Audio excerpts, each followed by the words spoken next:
Ji, good morning first of all. नमस्ते, very good morning to you also. नमस्ते। आशीष जी, मैं directly operating numbers के ऊपर आना चाहूंगी। इस टाइम पे अगर मार्जिन्स देखें तो यहाँ पे एक शार्प कॉन्ट्रैक्शन हमें मार्जिन्स के अंदर देखने को मिला है। इनफैक्ट जो रॉ मटेरियल का कॉस्ट है उसके ट्रेंड भी मिक्स रहे हैं। कॉपर एल्यूमिनियम के प्राइसेस में 7 से 10% का इजाफा आया है। क्या लगता है कि यही रीजन है कि मार्जिन्स यहाँ पे इम्पैक्टेड हुए हैं, और आगे को लेके मार्जिन का क्या आउटलुक होगा? नमस्ते आपको भी, सारे व्यूअर्स को भी। नहीं, ये नहीं है। कमोडिटी प्राइसेस ओवरऑल काफ़ी मैनेजेबल हैं। कोई ऐसे कमोडिटी का इन्फ्लेशन का रिस्क भी नहीं है। ये जो वीकनेस है लार्जली हमारी ऑपरेटिंग एनवायरनमेंट की वजह से है और इंटरनल है। एक्सटर्नल फैक्टर खाली एक ही है कि जो बारिश थी इस साल बहुत लंबी थी, जिसकी वजह से करीब 200 से 400 करोड़ का रेवेन्यू हम जो कि एग्जीक्यूटेबल था हम नहीं कर पाए, क्योंकि कस्टमर्स जो ऑर्डर्स थे उन पे माल उठा नहीं पाए। पर वो Q3 एंड Q4 में बहुत ही जल्दी रिजॉल्व हो जाना चाहिए। और जो second half of the year है, क्योंकि हमारा ऑर्डर बुक टॉप ऐसे देखेंगे तो लगेगा कि खाली 6% अप है, पर अगर आप थोड़ा और गौर करेंगे तो देखेंगे कि domestic numbers 25% year to date ऊपर हैं गोइंग Q3 में जाते वक्त, और Q3 और Q4 के लिए भी आउटलुक बहुत ही अच्छा है। ओवरऑल हम पूरे साल में 20% से ज़्यादा ऑर्डर्स का ईयर टू ईयर ऑर्डर्स का की इंक्रीज का एक्सपेक्टेशन रखते हैं। रेवेन्यूज जैसे बढ़ेंगे प्रॉफिटेबिलिटी भी बढ़ेगा। Q2 में स्पेसिफिकली एक हमारा बड़ा नेगेटिव इम्पैक्ट था एग्जीक्यूशन रिलेटेड, जहां एक प्रोजेक्ट में कॉस्ट थे जिस पे एक सरप्राइज था, जिसकी वजह से हमने प्रेस रिलीज में भी शेयर किया है। 42 करोड़ का स्पेसिफिक इम्पैक्ट था इस क्वार्टर में।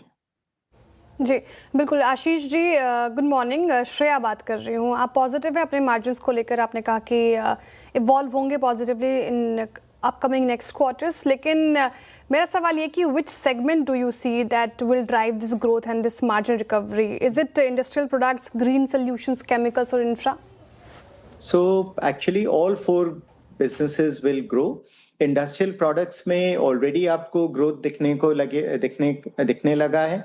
इस quarter year on year high teens में ग्रोथ था, which is after a long time ये ग्रोथ देखने को मिला है, और यही हम Q3 और Q4 में भी करेंगे। सो इंडस्ट्रियल प्रोडक्ट्स ग्रो करेगा। केमिकल्स Q3 एंड Q4 में with confidence I can say कि अच्छी ग्रोथ होगी। और इंडस्ट्रियल इंफ्रा में भी जो लार्ज प्रोजेक्ट्स हैं, जहां हम चाहते हैं, जहां पे हमने 2 साल से प्रिटी मच कोई बड़ा ऑर्डर नहीं लिया है, उसमें भी बढ़ोतरी आने लगेगी। Q2 में भी हमने एक बड़ा प्रोजेक्ट लिया है मिडल ईस्ट में फॉर वन ऑफ द बहुत ही बड़ी ऑयल एंड गैस की कंपनी है। उसमें पहली इंडियन कंपनी है जो कि इस टाइप का इक्विपमेंट इस वॉल्यूम में सप्लाई कर रही है, तो बड़ी एंट्री है थर्मैक्स के लिए। ऐसे ही काफ़ी प्रोजेक्ट्स है डोमेस्टिक और इंटरनेशनल दोनों में। तो रेवेन्यू और ऑर्डर्स दोनों में अक्रॉस थर्मैक्स ग्रोथ देखने को मिलेगा थर्ड एंड फोर्थ क्वार्टर में। तो आशीष जी, मेरा दूसरा जो सवाल था वो इसी के ऊपर था कि ऑर्डर इनफ्लो किस तरीके का है इंटरनेशनल मार्केट से, बट आपने वो ऑलरेडी कवर कर लिया। इनफैक्ट आपने जो इंडस्ट्रियल इंफ्रा की बात कर रहे थे, जहाँ पे हमें एक शार्प फॉल देखने को मिला था 16% का, उसकी रिकवरी का भी जो अनुमान है वो जताया है। नाउ डायरेक्टली कमिंग कि इस टाइम पे डेफिनेटली एक मिक्स्ड परफॉर्मेंस देखने को मिली है, तो आने वाले क्वार्टर्स के लिए आपका आउटलुक क्या होगा? क्या आप उसी स्टांस को मेंटेन करें या कोई यहाँ पे रिवीजन है? नहीं, I think year on year इस साल को अगर मैं पिछले साल से देखूं तो ये Q2 हमारा सबसे खराब क्वार्टर है। And on the flip side Q3 and confidence में, स्पेशली अगर हम Q3 लास्ट ईयर से कंपेयर करें, फॉर द ईयर ऑर्डर्स में 20% प्लस ग्रोथ एक्सपेक्ट करता हूं, एंड रेवेन्यूज एंड प्रॉफिटेबिलिटी में भी ग्रोथ एक्सपेक्ट करता हूं। उतना नहीं, क्योंकि बैकलॉग को कन्वर्ट करने में थोड़ा सा टाइम लगता है, but all three matrix year on year will get better for Thermax. Possibly मेरी तरफ से एक आखिरी सवाल आशीष जी, ग्रीन एनर्जी और क्लीन टेक प्रोजेक्ट्स को लेकर क्या प्रोग्रेस चल रही है, साथ ही अगले आने वाले 2 से 3 साल में रेवेन्यू मिक्स में कितना बड़ा योगदान होगा? सो रेवेन्यू मिक्स में ग्रीन सॉल्यूशंस का योगदान होगा, जो 3 पार्ट्स हैं इसमें। सबसे पहले है जो हमारा हाइड्रोजन बिजनेस है, ये अभी सिर्फ इन्वेस्टमेंट देख रहा है। पहला रेवेन्यू हम एट बेस्ट अगले साल थोड़ा एक्सपेक्ट करते हैं, उसके अगले साल ये full fledged revenue generating business की एक्सपेक्टेशन है थर्मैक्स में। एंड इसी के अलावा कार्बन कैप्चर, मेथनॉल, बहुत सारी अदर एरियाज हैं, ग्रीन मेथनॉल वगैरह, जहाँ पे थर्मैक्स का इन्वेस्टमेंट है, जो कि अभी नहीं, पूरे 3 साल का एक्सपेक्टेशन है जहाँ से रेवेन्यू आने लगेगा।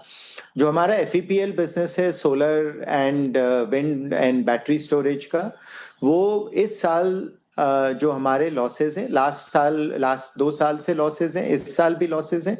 आई एक्सपेक्ट कि नेक्स्ट ईयर ये लॉसेस कम हो जाएंगे, रेवेन्यू बढ़ने लगेगा। मार्जिन फिर भी एक्रीटिव नहीं होगा नेक्स्ट ईयर, बट एक्सपेक्टेशन है एंड कि लॉसेस लगभग 0 के करीब आ जाएंगे। रहा लास्ट बिजनेस टोसिल, जहाँ पे गुड ग्रोथ, कंटिन्यूड स्टेबिलिटी है प्रॉफिटेबिलिटी में, वहाँ पे मैं ऑर्डर्स ग्रोथ एक्सपेक्ट देखना चाहूँगा, जो कि second half of this year से ही एक्सपेक्टेशन है कि आने लगेगा। पाइपलाइन अच्छी है। वेल डेफिनेटली, और इस क्वार्टर में भी अगर हम देखें तो जो ग्रीन सोल्यूशन है वहाँ पे एक रोबस्ट ग्रोथ हमें साल दर साल जो है वो देखने को मिली है। Thank you so much Ashish ji हमारे साथ जुड़ने के लिए, all the best for upcoming quarters. Thank you so much for joining us today. Thank you.